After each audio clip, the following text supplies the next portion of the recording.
У меня в первый день безосновательно резко поднялась температура 38,5. Я сразу заподозрив на коронавирус, на второй же день сдал анализ платно. В последующие дни 39,6. Так я температурил 5 дней. Со мной забрали мою мать, так как у нее была острая форма, переходившая в пневмонию. Потом через 2 дня приехали, забрали уже мою жену и 2 детей. Это отделение было рассчитано на 125 человек. Оно заполнилось за 4 дня.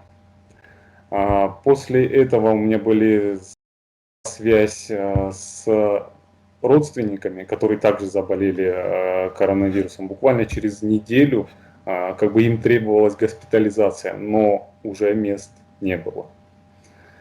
В больницу лечь была проблема. Даже не только в больницу, была проблема с тем, чтобы приехали медики приезжали на взятие анализов к больным.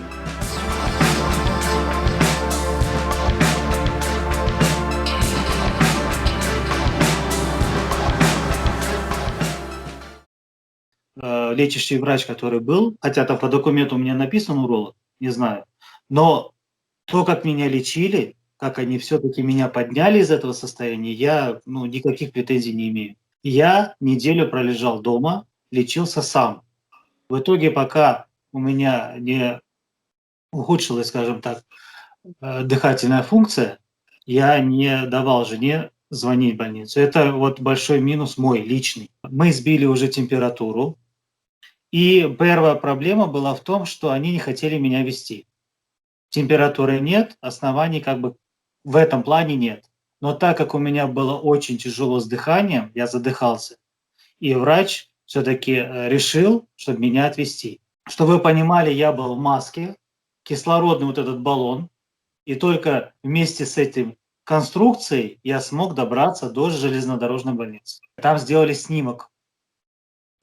Представьте, мне нужно было поднять руки, и сделали снимок, а я дышать не могу. Чтобы вы понимали, этот снимок они делали минут 5, наверное. У меня была двусторонняя пневмония, поражение, как они мне сказали, больше 50%. То есть, не выживают, скажем так, в таком случае. Повезло, что я вот себя настраивал, что я должен.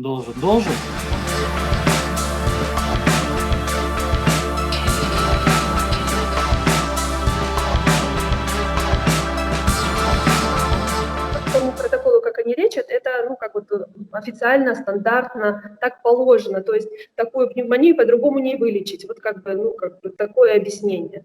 Здесь я первый раз заболела, естественно, мы доверяем врачам, выполняли все строго по рекомендации, но то, что эти лекарства дадут такой побочный эффект, так как у меня большой процент поражения, дозировки и препараты, антибиотики и гормоны были довольно-таки сильные для моего организма. Их токсичность привела к нарушению центральной нервной системы.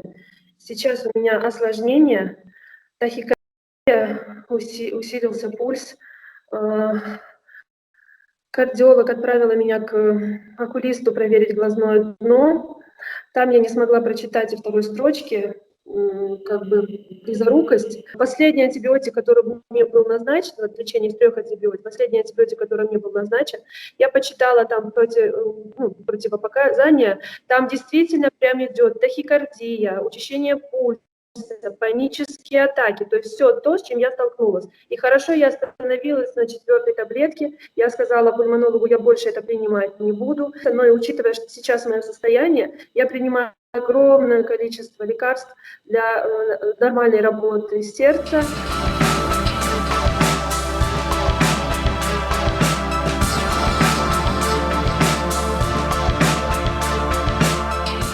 Это все эти лекарства, все эти обследования, все эти сдачи бесконечной крови, УЗИ и все остальное, это очень дорогостоящее. У нас я села один день, начала записывать, подклеила квитанции, начала записывать Насчитала на 60 тысяч рублей. И еще у меня есть пакет целый с чеками, которые я еще не считала. И я уверена, что там уже около 40 тысяч рублей есть, потому что все эти исследования очень дорогие, анализы очень дорогие, лекарства. Вот, один препарат стоит 3,5 тысячи, 4,5 тысячи. Все очень дорого.